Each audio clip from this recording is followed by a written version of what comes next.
내가 하나님의 아들의 이름을 믿는 너희에게 이것을 쓰는 것은 너희로 하여금 너희에게 영생이 있음을 알게 하려 함이라. 독서 유형이 있습니다. 한 권의 책을 붙들고 한 권의 책을 집중해서 읽는 집중형 독서가 있고, 또 하나는 여러 권의 책을 동시다발적으로 조금씩 읽어가는 다독 또는 병행 독서 유형이 있습니다. 그리고 책의 유형을 처음부터 머릿말부터 끝까지 꼼꼼히 읽는 이 정독 스타일도 있습니다. 그리고 또 어떤 독서 유형은 필요한 부분만 읽는 선택적 독서가 있습니다. 여러분 어떤 유형의 독서를 좋아하십니까? 여러분 그렇다면 성경을 읽을 때 어떤 독서 유형이 필요하다고 생각하세요? 여러분 성경을 읽을 때 어떤 독서 유형으로 성경을 읽으십니까? 제가 볼 때 여러 가지 독서 유형이 다 필요하다고 생각합니다. 집중적으로 정독하는 그런 성경 연구와 그런 성경도 공부도 필요하고요. 때로는 필요한 부분들을 필요해서 읽는 경우도 분명히 있습니다. 그러나 여러분 성경을 좀 더 깊이 연구하고자 하는 목적을 가졌다면 우리가 분명히 기억해야 될 사항 중에 하나는 내가 연구할 성경이 쓰여진 배경과 목적과 이유를 먼저 이해하고 성경을 읽고 성경을 연구한다면 성경이 훨씬 더 이해가 쉬워진다는 것입니다. 예를 들어서 오늘 저와 여러분이 함께 강의할 성경의 목록 중에 하나가 요한일서입니다. 요한일서는 편지의 글입니다. 서신서입니다. 그렇다면 누군가가 쓰신 분이 있고 누군가가 받는 수신자가 있을 겁니다. 그렇다면 당시에 저자가 왜 펜을 들었는지 그 목적과 이유에 관한 기초적인 문제의식을 충분히 인지한 다음에 이 편지를 읽는다면 이 서신서를 더 편안하게 이해를 할 수 있을 것이라고 저는 봅니다. 그래서 몇 주가 될지 몇 달이 될지 모르겠지만 저는 여러분과 함께 요한일서 5장밖에 안 되는 요한일서의 성경을 좀 깊이 좀 연구를 하길 원합니다. 그래서 오늘은 본문으로 들어가지 않겠습니다. 그 요한일서가 누가 왜 언제 쓰여졌는지, 다시 말하면 그 당시의 배경, 우리가 먼저 이해할 그 개관에 대해서 먼저 우리가 좀 정리를 하는 것이 중요하다고 생각하기 때문에 오늘 개관에 대해서 좀 말씀을 하도록 하겠습니다. 여러분 요한일서 저자인 사도 요한이 제시했던 당시 5장의 이 교훈의 말씀들은 당시 이 말씀을 받는 신자들은 진리의 말씀, 하나님의 말씀으로 받았습니다.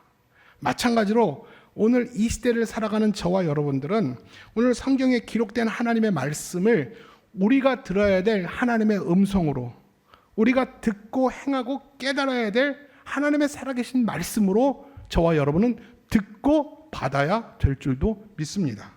그렇기 때문에 오늘 이 말씀을 더 잘 이해하고 또 내 삶에 적용하고 더 깊이 깨닫기 위해서 오늘 저는 여러분과 함께 요한일서 개관을 짧게 정리하도록 하겠습니다. 자, 그렇다면 여러분 요한일서가 편지글이라고 그랬죠. 그러면 누군가가 쓴 사람이 있습니다. 요한일서를 누가 기록했습니까? 대답해 보실래요? 요한일서를 누가 기록했습니까? 사도 요한이 기록했습니다. 여러분 성경에는 요한이라는 이름을 가진 자가 3명이 나옵니다. 첫째가 세례 요한. 세례 요한이 누굽니까? 예수님께 세례를 준 요한이 있고요. 두 번째 요한은 마가 요한이라고 있습니다. 우리가 많이 들어본 이름은 아닌데 마가복음의 저자입니다. 마가 요한이 있고 세 번째가 예수님의 제자 중 한 명인 사도 요한이 있습니다. 이 사도 요한의 특징은 여러분이 좀 함께 연구하고 좀 상식적으로 알면 좋을 인물입니다. 예수님의 제자 중 한 명인 사도 요한은 예수님이 사랑했던 제자고요. 예수님의 제자는 대부분 순교하거나 거친 인생을 살다가 거칠게 돌아가신 분들이 많지만 유일하게 최장수를 하고 자연사를 한 사람이 이 사도 요한입니다. 사도 요한이 요한 2서, 요한 3서를 읽어보면 자신을 장로라고 부릅니다. 자신을 장로라고 호칭한 이유는 소아시아 지역의 교회의 지도자였기 때문에, 자신이 소아시아 교회 지역의 장로였기 때문에 또는 지도자였기 때문에 자신을 스스로 호칭하기를 장로라고 부른 것입니다. 그래서 2, 3서 요한 2, 3서를 보면 나 장로된 이렇게 나 장로 이렇게 표현이 되어 있어요. 자, 그렇다면 분명히 이제 저자가 사도 요한이라면 독자가 있을 거 아닙니까? 편지를 썼으면 읽은 분이 수신자가 있을 거 아닙니까? 자, 이 요한일서의 수신자가 누구냐 하면 아시아 지역의 초기 기독교 공동체입니다. 더 정확하게 구체적으로 말하면 이 사도 요한이 아시아 지역 중에서 에베소에 살았어요. 에베소 사역에서 그는 평생을 사역을 합니다. 에베소 지역에 있는 교회 공동체에게 편지를 쓴 겁니다. 이 편지를 회람하도록 편지를 썼어요. 그래서 이 수신자는 누구냐? 에베소 지역을 중심으로 한 교회 공동체, 여러 교회들에게 이 편지가 쓰여진 것입니다. 자, 그러면 중요한 거예요. 기록 장소와 기록 시기가 언제인가? 자, 기록 시기는요, 여러분 이제부터 조금 제가 공부를 할게요. 성경 공부를 할게요. AD 90년에 에베소에서 사도 요한이 기록을 했습니다. 여러분 눈치가 빠른 분들은 알겠지만 AD 90년 하면 어떤 생각이 떠올라야 됩니까? 로마가 교회를 불법으로 간주하고 혹독하게 박해한 것이 AD 64년부터입니다. AD 64년부터 AD 311년까지 10대 박해, 250년 동안 교회는 로마에게 혹독한 박해를 당합니다. 이게 몇 년부터라고요? 64년부터 311년까지. 그러면 AD 90년에 요한 일서가 쓰여졌다고 말하면 사도 요한은 박해 가운데 박해를 받고 있는 교회에게 편지를 쓴 것입니다. 이해 가시죠? 그렇다면 이 사도 요한이 어디서 이 요한 서신을 썼습니까? 사도 요한은 에베소, 아시아 지역 중에서 에베소 지역에서 목회를 하고 사역을 했어요. 그렇기 때문에 에베소 지역에서 에베소 교회 주변의 공동체를 위해서 요한 1, 2, 3서를 쓴 것입니다. 그러면 여러분, 우리는 이런 고민을 합니다. 여러분, 사도 요한이 어떤 성경을 기록했냐 하면 요한 1, 2, 3서를 기록했고요. 요한복음도 기록했어요. 또 반모섬에 유배돼서 요한 계시록도 썼습니다. 자, 그러면 우리가 시기적으로 한번 좀 공부를 할 필요가 있는데, 여러분 예수님이 언제 돌아가셨습니까?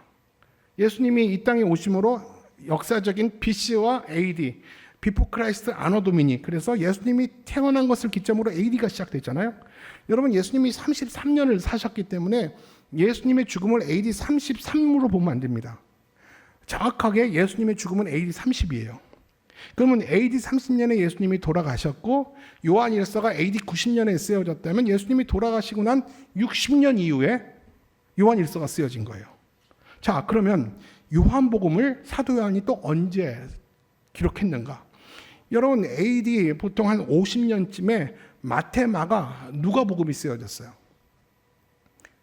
그리고 요한복음은 그 복음서가 쓰여진 30년 뒤 AD 90년에 요한복음도 쓰여졌습니다. 마태, 마가, 누가복음에 없는 내용, 또 예수님이 말씀하셨던 강화, 설교를 중심으로 기록한 것이 요한복음이에요. 요한이 최장수 사도라고 그랬잖아요. 근데 공간복음 가지고 좀 부족한 것이 없습니까? 당신이 예수님과 함께 하셨는데 예수님이 말씀하셨던 것 중에서 이 공간복음에 빠진 부분이 없습니까? 라고 여러 사람들이 요한에게 요청을 합니다. 그래서 요한이 마태, 마가, 누가복음에 없는 내용을 중심으로 기록한 것이 요한복음이에요. 그래서 에베소에서 사도 요한이 사도 1서, 2서, 3서도 기록하고 요한복음도 거기서 기록했습니다. 기억하시죠? 자, 그러면 요한계시록은 언제 기록했는가? 이제 로마 압박이 점점 목을 조여오기 시작합니다. 그래서 아시아의 교회 지도자들이 다 박해를 받기 시작해요. 사도 요한도 이제 그 박해가 나를 향해서 올 줄을 압니다. 그래서 지도자를 잃어버린 교회가 말씀을 붙들고 교회를 유지해야 되는데 어떻게 하면 이 시대의 성도들이 살아갈 수 있을까를 위해서 쓴 것이 요한 일서예요. 우리가 없더라도 이 말씀 붙들고 신앙생활 잘해라. 그래서 에베소 교회 가운데 쓴 것이 요한 1, 2, 3서고 요한복음이에요. 그리고 아니나 다를까 AD 90년에 쓰고 나서 밖으로 도미티안에게 이 사도 요한은 반모섬으로 유배를 가게 되죠. 이게 몇 년이면 AD 90년이에요. 그리고 반모섬에 유배를 가서 5년 뒤인 AD 95년에 환상과 계시를 통해서 요한 계시록을 기록을 하게 됩니다. 여러분 정리가 됩니까? 예수님이 AD 30년에 돌아가시고 공간복음은 AD 50년에 기록되고 요한 1, 2, 3서와 요한복음은 AD 90년에 기록이 되고 도미티안에 의해서 사도 요한은 반모섬에 유배를 가고 5년 뒤에 95년에 요한계시록을 기록하고 결국 311년에 기독교가 공인되고 나서 사도 요한은 다시 에베소에서 사역하다가 자연사를 하게 됩니다. 이해 가시죠? 여기까지 제가 성경 공부한 거예요. 모르면 아는 사람한테 물어보세요. 자, 그렇게 시작이 됩니다. 자, 그러면 기록 목적이 있죠. 기록 목적. 어쩌면 제일 중요한 것이 기록 목적을 아는 겁니다. 요한일서는 5장밖에 안 되는 짧은 서신이지만 여러 목적을 가지고 기록된 것이 요한일서입니다. 아까도 말씀드렸지만 요한일서가 쓰여진 배경이 어떤 배경이라고 그랬습니까? 로마가 기독교를 불법으로 간주하고 250년 동안 혹독하게 불의 시험으로 교회를 괴롭히고 혹독하게 박해를 하는 그 기간이고요. 이것만이면 괜찮은데 교회 내부적으로 이단 사상과 거짓 가르침들이 교회 안에 들어와서 성도들을 갈라치게 하고 성도들을 싸우게 합니다. 그래서 성도들 간에 이 갈등과 반목이 멈추지 않았던 그런 혼란했던 때가 요한일서가 기록된 때입니다. 자, 그러면 그런 상황 속에서 사도 요한이 그런 교회들을 향해서 어떤 편지, 어떤 내용을 썼을까요? 제가 쭉 몇 번이나 읽었지만 제가 여러분들에게 도움을 드리기 위해서 요한일서 5장 중에서 요한일서의 핵심 5가지 핵심 또는 주제를 제가 여러분들에게 먼저 말씀해 드릴게요. 자, 요한일서의 주제는 분명한 핵심은 5가지입니다. 한번 같이 보이실래요? 자, 제가 볼게요. 하나님과 깊은 사귐이 있을 때 성도에게 주어지는 참된 기쁨에 대해서 얘기하고 있어요. 그리고 두 번째는 죄악된 세상 속에서 성도는 어떻게 살 것인가, 죄의 문제를 어떻게 처리할 것인가, 어떻게 하면 죄를 안 짓고 살 것인가, 만약에 죄를 지었다면 그 죄를 어떻게 처리할 것인가에 대해서 요한일서는 이야기를 하고 있고요. 세 번째, 제일 중요한 거죠. 5가지가 다 중요하지만 내가 다 중요하다고 하는 것 같죠? 다 중요해요. 이 5가지 중에서 가장 중요한 것이 세 번째 주제입니다. 신앙과 구원에 있어서 확신을 갖는 것. 믿음에 머무를 것이 아니라 믿음을 넘어 확신을 갖는 것이 신앙생활에 너무나도 중요하다라는 사실을 이야기를 하고 있고, 그 네 번째, 내부적으로 이단들, 영지주의자들이 교회를 혼란스럽게 했어요. 그래서 거짓 교사들에 대한 이 경고의 말씀이 요한 1서의 기록 목적이고요. 마지막 5번째는 하나님 사랑과 형제 사랑, 형제 사귐을 강조하고 있는 것이 요한 1서가 전체적으로 말하려고 하는 저자가 5가지 핵심 사항입니다. 우리가 저 5가지 주제를, 여러 주제를 가지고 또 여러 시간을 통해서 여러분과 함께 강해를 할 것입니다. 그리고 오늘은 이 책의 핵심이 이 5가지 주제를 간략하게 소개하면서 말씀을 마칠까 합니다. 자, 요한일서 기록 목적의 첫 번째가 뭐라고요? 하나님을 통해서 참다운 사귐이 무엇인지, 하나님과 깊은 사귐을 가질 때 성도들이 누릴 수 있는 참된 기쁨에 대해서 이야기를 하고 있습니다. 우리 1장 4절 말씀이에요. 시작. 우리가 이것을 쓰면 우리의 기쁨이 충만하게 하려 함이라. 번역서인 현대인 성경은 이렇게 기록하고 있어요. 1장 4절을 시작. 우리는 여러분과 함께 넘치는 기쁨을 나누려고 이 길을 써 보냅니다. 여러분, 지금 이 에베소 교회는요, 로마의 박해로 고난 가운데 있어요. 절대 기뻐할 수가 없잖아요. 근데 사도 요한은 무슨 얘기를 하고 싶냐면 하나님과 깊은 교제를 가질 때 성도가 누리는 참된 기쁨이 있다. 그 기쁨으로 오늘의 어려움을 너끈히 이길 수 있다라는 사실을 요한일서를 통해서 저자는 이야기를 하고 있는 것입니다. 우리 두 번째입니다. 두 번째 주제 시작. 죄악된 세상에서 그리스도인이 어떻게 살아가야 할 것인가. 자, 2장 1절 말씀이에요. 시작. 나의 자녀들아, 내가 이것을 너희에게 쓰면 너희로 죄를 범하지 않게 하려 함이라. 만일 누가 죄를 범하여도 아버지 앞에서 우리에게 대언자가 있으니 곧 의로우신 예수시라. 요한일서를 기록한 이유가 저기에 분명히 2가지가 있어요. 첫째, 뭡니까? 이것을 너희에게 쓰면 너희가 죄를 짓지 않게 하기 위해서 요한일서를 쓴 거고, 또 하나, 혹 너희들이 죄를 지었다 할지라도 우리에겐 대언자이신 예수 그리스도가 계시다 라는 사실을 알려주기 위해서 요한일서가 쓰여진 겁니다. 여러분 요한일서 1장 7절에 보면 이런 말씀이 있어요. 그가 빛 가운데 계신 것 같이 우리가 빛 가운데 있다라고 말합니다. 여러분, 제가 여러분에게 진지하게 묻겠습니다. 여러분의 정체는, 여러분의 존재는 빛입니까? 어둠입니까? 대답해 보세요. 여러분의 정체를 모르십니까? 여러분의 정체는 빛입니까? 어둠입니까? 빛이에요. 여러분 입 다물고 있으면 안 됩니다.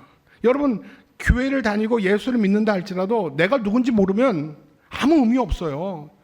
여러분, 여러분의 존재를, 여러분의 정체성을 여러분 입을 벌려서 이야기를 해보세요. 여러분의 속한 곳은 어둠입니까? 빛입니까? 빛이에요. 여러분이 스스로가 빛된 존재라고 한다면 결정적 증거가 뭡니까? 내가 빛에 거한다는 결정적 증거를 무엇으로 제시할 수 있겠습니까? 여러분, 내가 빛이라는 그 결정적 증거 중에 하나는요, 내가 죄를 멀리하고 진리를 기뻐하며 진리를 따른다라는 거예요.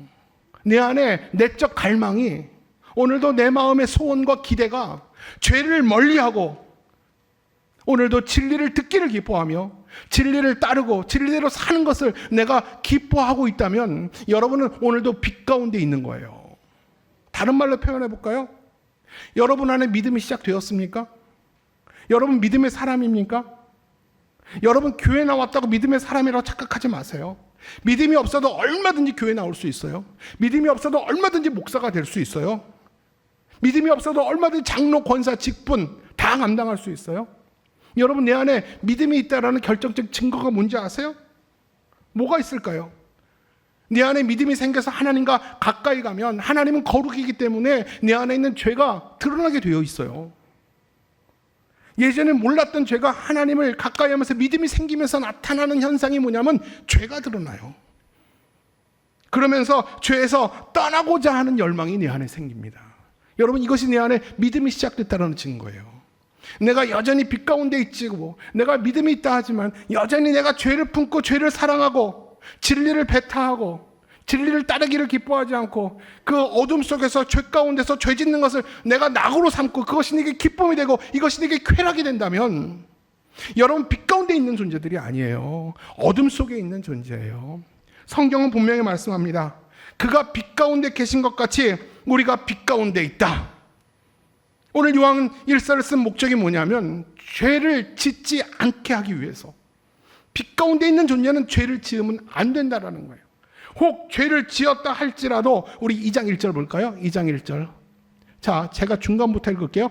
죄를 범하지 않게 함이라. 만일 누가 죄를 범하여도 아버지 앞에서 우리에겐 대언자가 있으니 곧 의로우신 예수 그리스도라. 무슨 말입니까? 죄를 범하지 않는 것이 요한일서의 목적이고 혹시 너희가 죄를 지었다 할지라도 우리에게 대언자이신 예수 그리스도가 계시기 때문에 죄를 고백하고 죄에서 자유함을 누려라. 오늘 이것을 요한일서는 이야기를 하고 있는 거예요.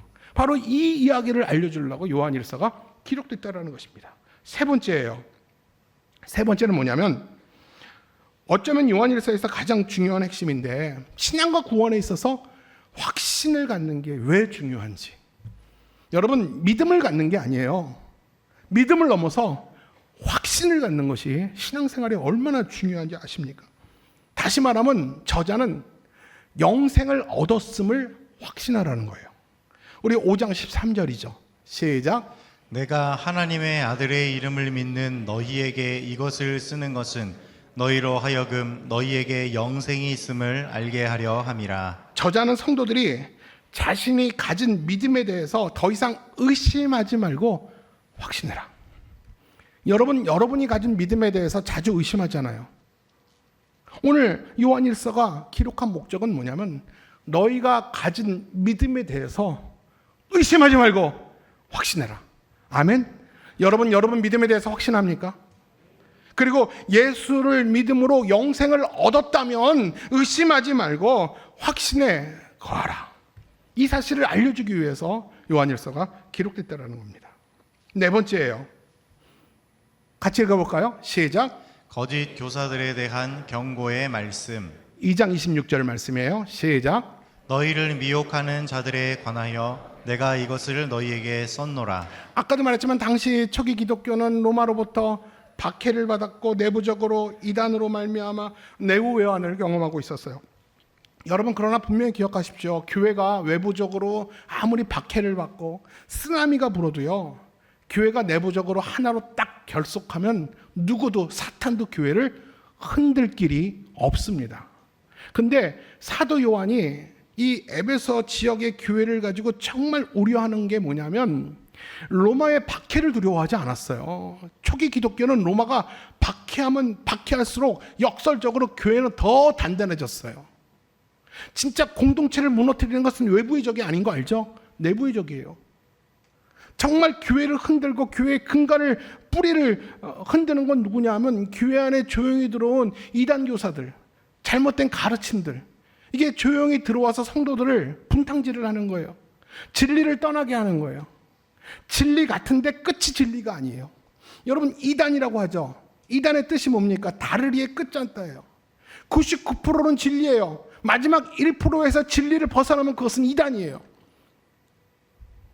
그런 잘못된 이단, 영지주의가, 그노시스, 영지주의가 당시 그 에베소 교회 중심으로 교회를 흔들기 시작했습니다.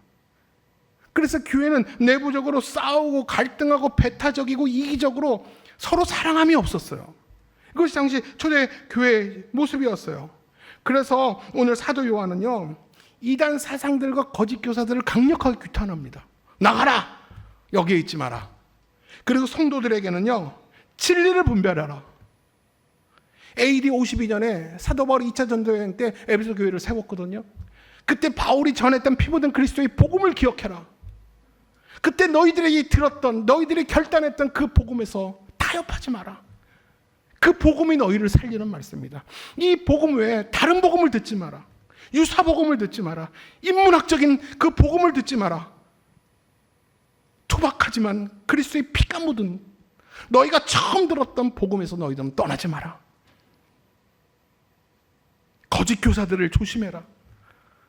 가모니서라는 이단의 사상에 마음을 뺏기지 마라. 너희 영혼을 지켜라. 주님 오실 날까지 너희 영혼을 지켜라. 이 말씀을 꼭 지키고 진리를 분별해라. 이 사실을 위해서 요한일서가 쓰여진 거죠. 그리고 마지막으로 5번째입니다. 하나님의 사랑과 형제의 사귐을 강조하고 있어요. 요한일서의 특징 중에 하나는요, 하나님 사랑, 형제 사랑입니다. 근데 대전제가 있어요. 우리 요한일서 4장 7절로 8절 아주 유명한 구절입니다. 같이 읽을게요. 시작. 사랑하는 자들아, 우리가 서로 사랑하자. 사랑은 하나님께 속한 것이니 사랑하는 자마다 하나님으로부터 나서 하나님을 알고 사랑하지 아니하는 자는 하나님을 알지 못하나니 이는 하나님은 사랑이심이라. 여러분, God is love, 하나님은 사랑이다. 사랑은 하나님께 속했습니다. 아멘입니까? 여러분, 사랑은 하나님의 본성이에요. 오늘 성경에서 뭘 얘기하냐면 하나님을 사랑하고 하나님과 사귐이 깊을 때 비로소 형제를 사랑하고 형제와 좋은 사귐을 가질 수 있다라는 것을 강조합니다. 저와 여러분이 피 한 방울 섞지 않은 우리 시부모를 사랑할 수 있는 이유, 피 한 방울 나누지 않은 우리 교회 공동체 성도들을 사랑할 수 있는 이유는 어디 있습니까? 우리의 의지의 문제도 아니에요. 우리의 기질의 문제도 아니에요. 하나님이 그런 우리를 사랑하셨기 때문에 그 사랑을 따라서 우리가 시부모님을 사랑하는 거고, 우리 가족을 사랑하는 거고, 우리 형제 자매를 사랑하는 겁니다. 따라서 여러분, 하나님 사람, 하나님과의 사귐이 없으면 이웃을 절대로 사랑할 수 없고요, 형제를 아름답게 사귈 수가 없는 거예요. 예전에 그렇게 술을 먹고 고주망태가 돼서 아내를 때리는 남편이 있었대요. 매일 때리는 게 그분의 유일한 낙이야. 여러분, 보통 아내를 때리는 사람들은 사회에서 약자들이에요. 사회에서 매일 만난 사람들이 집에 와서 아내 때리는 거예요. 제일 못난 놈들이 아내 때리는 거잖아요. 근데 이 부인이 남편이 얼마나 믿겠어요? 여러분, 그런 남편 좋아하고 사랑하겠어요? 그 남편이 아내가 죽어라 교회를 다녔대요. 그러니까 교회를 가지 말고 그렇게 때렸대요. 그러니까 그 아내가 이런 얘기 하더래요. 당신을 사랑하기 위해서 내가 교회를 다닙니다.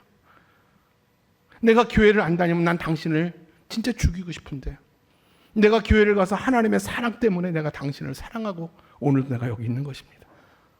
그 말 듣고요, 이 남편이 더 이상 때리지 않고 교회 다니게 하고 그분이 결국은 교회 안수 집사가 됐다는 멀고도 먼 돌아온 얘기가 있습니다. 뭐 진짜인지 아닌지 모르겠어요. 저도 그런 얘기. 내가 사랑할 수 있는 힘은 하나님께로부터 옵니다. 여러분 여기 말했잖아요. 우리 한번 4장 7절 8절 다시 한번 얘기해 주세요. 빛에 속한 자녀의 특징이 있어요. 제가 볼게요. 사랑하는 자들아 우리가 서로 사랑하자. 사랑은 하나님께 속한 거예요. 사랑하는 자마다 하나님으로부터 나서 하나님을 알고 사랑하지 아니하는 자는 하나님을 알지 못하니 이는 하나님은 사랑이시라. 빛에 속한 자는 하나님의 사랑을 입은 자고 하나님의 사랑을 하는 자들입니다. 바로 그래서 이 사랑과 사귐은 요한일서의 아주 중요한 주제죠. 이상 5가지 주제가 요한일서가 다루고 있는 큰 주제이고 앞으로 저와 여러분이 함께 다뤄야 될 실질적인 이슈들입니다. 이 5가지 주제 안에서 여러분과 함께 앞으로 계속 말씀을 나눌 겁니다. 특별히 오늘 요한 지금 끝날 것이라고 생각하면 착각입니다. 우리 한 대목 제가 한 단락 더 할 거예요. 오늘 요한 1서의 5가지 주제 중에서 가장 중요한 주제 한 가지만 조금 더 다루고 말씀을 마칠까 합니다. 이 5가지 주제 중에서 요한 1서가 가장 핵심을 이루고 중요하게 다루는 주제가 뭐냐면 신앙생활에 있어서 믿음의 확신을 갖는 거. 여러분 이 문제가 해결됐으면 좋겠어요. 요한 1서를 같이 연구하고 말씀을 들으면서 믿음을 넘어 내 신앙이 확신에 이르기를 소원하셨으면 좋겠어요. 우리 시대가 당면한 문제는 지식이 없어서가 아니라 확신이 없기 때문입니다. 확신이 없기 때문에 갈등과 회의가 생기는 거예요. 여러분 확신이 없을 때 그 많은 지식도 힘을 발휘하지 못합니다. 오히려 믿어지지 않고 오히려 확신할 수 없는 지식은 사람을 더 갈등하게 하고 사람을 고통스럽게 합니다. 특히 신앙과 구원에 있어서는 더 문제입니다. 믿음에 있어서 확신이 없으면 신앙생활을 계속 유지할 수가 없어요. 여러분 잘 들어보세요. 내가 예수를 믿기는 한데 그래서 주일날 교회는 여전히 나오는데 내가 가진 믿음에 대한 확신이 없으면 어떤 현상이 일어나는지 아세요? 어떤 현상이 일어나냐 하면 죄와 유혹과 싸우다가도 금방 포기해버립니다. 그리고 하나님의 뜻을 찾고 하나님의 뜻을 알고 하나님의 뜻을 따라 살다가도 금방 지쳐버리고 금방 포기해버립니다. 여러분 우리 주위에 그런 사람 있죠. 믿음은 있지만 확신이 없는 사람. 한동안 교회를 열심히 다니겠다고 결심을 하고 내가 교회를 다 하겠다고 큰 소리 치지만 어느 순간부터 그가 보이지 않아요. 교회 출석을 포기하는 사람들이에요. 여러분 그런 사람들의 원인이 뭘까요? 우리 가끔 신방 가면 왜 남편분들 요새 교회를 잘 나오는데 요즘에 왜 안 나오세요? 물어보면 믿음이 없나 봐요. 믿음이 안 생겨요. 물론 맞을 수 있어요. 그러나 저는 그것이 정답이 아니라고 생각합니다. 저는 정확히 말하자면 이 교회에 출석을 못하고 믿음이 자라지 않는 이유는 믿음의 문제이기보다는 믿음에 대한 확신이 없기 때문에 그래요. 여러분 특별히 겉으로 보면 예수를 잘 믿는 사람들이 있어요. 여러분 믿음의 확신이 없어도 교회 봉사할 수 있어요. 자기 열심으로 교회에서 열심히 자기에게 맡겨진 일을 책임감과 사명감으로 얼마든지 할 수 있습니다. 다시 말할게요. 믿음이 없어도 확신이 없어도 내가 믿는 것에 대한 확신이 없어도 얼마든지 교회 출석할 수 있어요. 아내 손 따라서 아이들과 함께 교회 얼마든지 올 수 있습니다. 그런데 그 사람들이 어떤 생각을 하냐면 자기가 믿음이 있다고 착각을 하는데 그것은 진짜 착각입니다. 여러분 분명히 들으십시오. 신앙의 성장은 믿음의 성장은 믿음을 갖는다고 믿음이 성장하지 않아요. 믿음과 구원을 확신할 때부터 그 확신 위에서 믿음과 신앙이 성장하는 거예요. 저는 적어도 여러분들이 이 자리에 오신 여러분들이 믿음이 있다고 생각합니다. 믿음이 있기 때문에 여러분 이 시간 오는 거 아닙니까? 믿음이 있기 때문에 여주에서 용인에서 분당에서 운전하고 여기까지 오시는 거 아닙니까? 천안에서부터 오시는 분도 계세요. 믿음이 있기 때문에 오는 것이죠. 저는 여러분이 믿음이 없다고 생각하지 않아요. 믿음이 있다고 생각합니다. 그렇다면 제가 한 가지 진지한 질문을 해볼게요. 여러분이 믿는 것에 대해서 확신이 있어요? 한번 대답해 보세요. 나는 오늘 내가 믿는 것에 대해서 내 목숨을 걸 만한 확신이 있는가? 한번 살펴보세요. 여러분 내가 오늘 이렇게 예수를 믿다가 내가 세상에서 눈을 감으면 천국에서 눈을 뜰 거라는 확신이 여러분 안에 있으십니까? 여러분 그리고 내 삶의 깊은 곳에서 나는 어떤 유혹과 나는 어떤 고통 가운데서도 나는 예수 믿는 사람이라고 흔들리지 않고 말할 자신 있으세요? 죄 짓는 그 상황 속에서도, 내가 유혹을 불같이 받는 상황 속에서도, 예수 믿는 신앙 때문에 내가 어려움을 당하는 그 상황 속에서도 나는 그래도 예수 믿는 사람입니다라고 말할 자신 있으세요? 수많은 유혹이 온다 할지라도 그 유혹을 거절하면서 나는 예수 믿기 때문에 이 유혹과 타협하지 않겠습니다, 여러분 말할 자신 있으세요? 그리고 무엇보다 이 대답에 대한 확실한 근거가 될 만한 말씀이 여러분 안에 있습니까? 이 확신이 충동적인 것이 아니라 이 확신을 근거할 만한 하나님의 말씀을 내가 암송하고 있습니까? 이 말씀을 여러분 붙들고 있습니까? 그렇다면 여러분, 믿음과 구원에 확신이 있는 사람이에요. 그런 믿음이 확신으로 이어질 때 그 믿음이 자라는 거예요. 그런데 만약 여러분 교회를 오래 다녀도 나는 10년 전이나 20년 전이나 여전히 장로고 권사이지만 내 신앙이 성장을 하지 않았다 라고 생각하는 사람들이 있다면, 난 계속 머물러 있다고 생각하는 사람이 있다면 머물러 있지 않아요. 착각하지 마세요. 퇴보했어요. 불신자의 수준까지 이미 떨어져 있는 상태예요. 절대 머물러 있는 건 없어요. 믿음과 신앙은 고체가 아니라 생물이에요. 주님 오실 때까지 계속 자라야 됩니다. 계속 배워야 합니다. 주님을 계속 닮아가야 됩니다. 멈추면 뒤로 물러나는 거예요. 사랑하는 여러분, 계속해서 내 신앙이 성장하고 내 믿음이 계속해서 자라기를 원한다면 그 믿음에 머물러 있지 말고 믿음이 확신으로 이어지기를 주님의 이름으로 축원합니다. 목숨을 걸 만한 확신으로 이어지기를 주님의 이름으로 축복합니다.